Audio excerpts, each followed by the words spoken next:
In the warm lands of Central America lies El Salvador, a small country in size but whose history of struggle, hope, and tragedy resonates far beyond its borders. For decades, this nation has been the scene of an internal conflict that has sown terror in its communities and challenged the limits of state authority. The enemy? Deeply entrenched gangs known worldwide as Mara Salvatrucha, MS-13, and Barrio 18, whose criminal activities have left an indelible scar on Salvadoran society. However, in recent years, the Salvadoran government, led by President Nayib Bukele, has embarked on a monumental battle to eliminate this threat. A war that includes drastic measures, among them the construction of the Center for Confinement of Terrorism, CECOT, a prison designed to house tens of thousands of gang members under maximum security conditions. This documentary will take you to explore the roots of this problem, the radical decisions of the government, and the implications these policies have for the future of El Salvador and beyond. The phenomenon of Salvadoran gangs is not an exclusively local problem. Its history is intertwined with the social and political dynamics of the United States. During the Salvadoran Civil War, which devastated the country between 1980 and 1992, hundreds of thousands of Salvadorans fled in search of refuge. Many found their destination in Los Angeles, California, a city marked at that time by a gang violence crisis. For young migrants, the environment was hostile. They faced discrimination, poverty, and the constant need to protect themselves. It was in this context that organizations like Mara Salvatrucha, MS-13, and Barrio 18 were born, initially as a defensive response to other local gangs. But over time, these gangs transformed into sophisticated and ruthless criminal networks. When U.S. authorities began deporting gang members to El Salvador in the 1990s, they brought with them a culture of organized violence that found fertile ground in a country devastated by war, with weak institutions and a population desperate for opportunities. What began as a local problem in the streets of Los Angeles became an international crisis. Faced with this legacy of terror, President Nayib Bukele assumed office in 2019 with an ambitious promise to regain control of the country. Bukele, a young and media-savvy leader, has used social media as a key tool to project his hardline message against gangs, earning both praise and criticism. His zero-tolerance approach has transformed the landscape in El Salvador, with measures such as the state of exception, which allows mass detentions without the need for judicial warrants, and an extreme tightening of prison conditions. Bukele has generated immediate results. Homicide rates have dropped drastically, and many Salvadorans report feeling a sense of security in their neighborhoods for the first time in years. At the heart of this strategy is CECOT, a monumental prison with the capacity to house 40,000 inmates. Located in Tecoloca, this facility is much more than just a penitentiary. It is a symbol of the Salvadoran government's approach to tackling gangs. Equipped with cutting-edge technology, CECOT features surveillance systems that monitor every movement of inmates. The cells are designed to prevent any external communication, and prisoners live under a regime of extreme restrictions. This place is not just a prison, it is a declaration of war against gangs. But the impact of CECOT goes beyond its walls. In Salvadoran communities, its existence has generated mixed feelings. For some, it represents a necessary solution to eradicate the scourge of gangs. For others, it is a reminder of the tensions between security and human rights. The government's measures have drastically changed the landscape of many communities. Neighborhoods that once lived under the yoke of gangs now experience unprecedented tranquility. Security forces have increased their presence, and thousands of gang members have been removed from the streets. However, this progress comes at a cost. Repressive policies have led to arbitrary detentions, affecting innocent people. Entire families live in fear of being unjustly accused, and in some areas, militarization has created an atmosphere of tension and mistrust. Bukele's policies, a global spotlight on controversy and hope. Bukele's policies have captured the world's attention. While some leaders praise his pragmatic approach, human rights organizations have raised concerns over abuses and the erosion of civil liberties. In the United States, the conversation about El Salvador holds significant implications. With a large Salvadoran population living on American soil and the impact of gang activities as a transnational concern, the debate on how to address this problem resonates beyond borders. A nation at a crossroads, searching for sustainable solutions.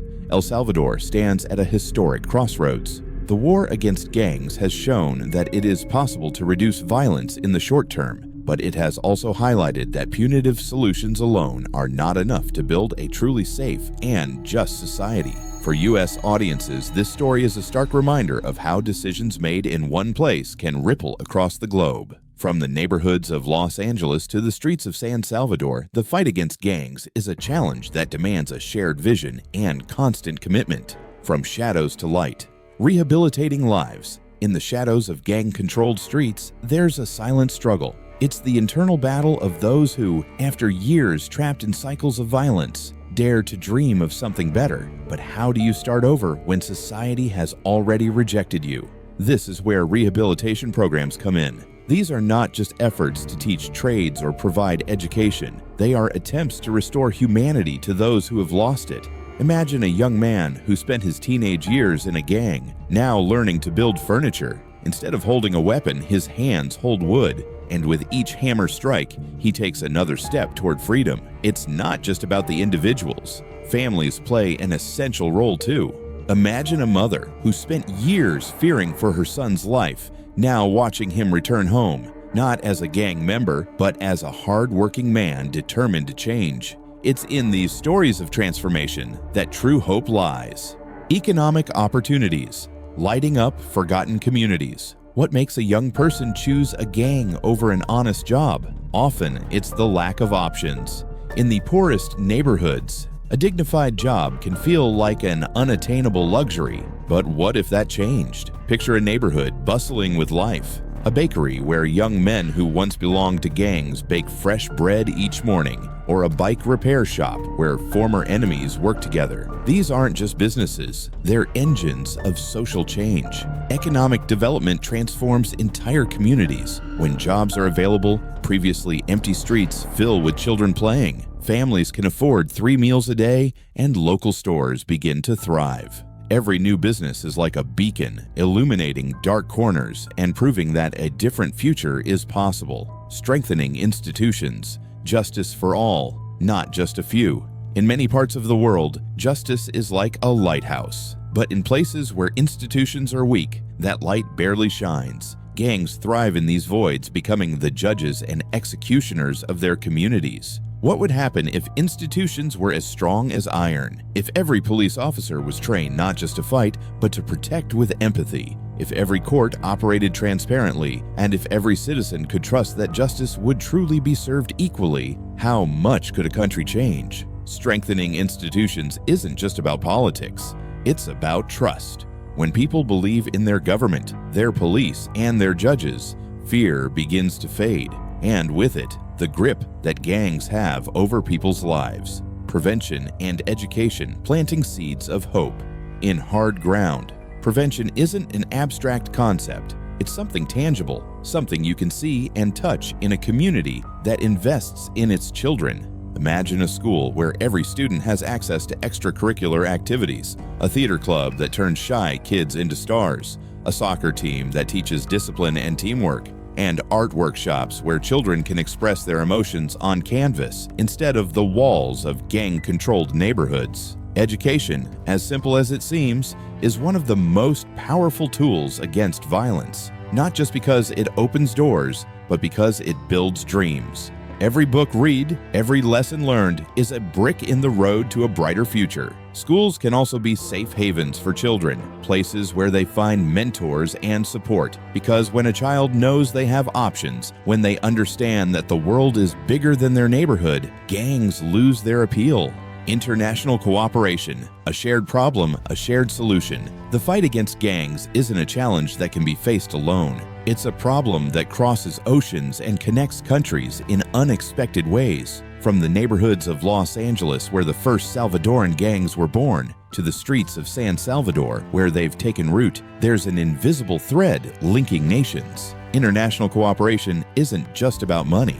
It's about joining forces, sharing experiences, and working together to dismantle trafficking networks, disband criminal operations, and create opportunities for young people on both sides of the border. What happens when countries work together? Educational programs that extend beyond classrooms are created, security strategies that protect without oppressing are developed, and a support network is established to ensure no country faces this challenge alone. Conclusion: a future. Written by those who dare to dream, El Salvador is more than a headline about violence. It's a country full of resilient people, communities that refuse to give up, and young individuals who, despite obstacles, still dream of a better future. The fight against gangs is, at its core, a battle for human dignity.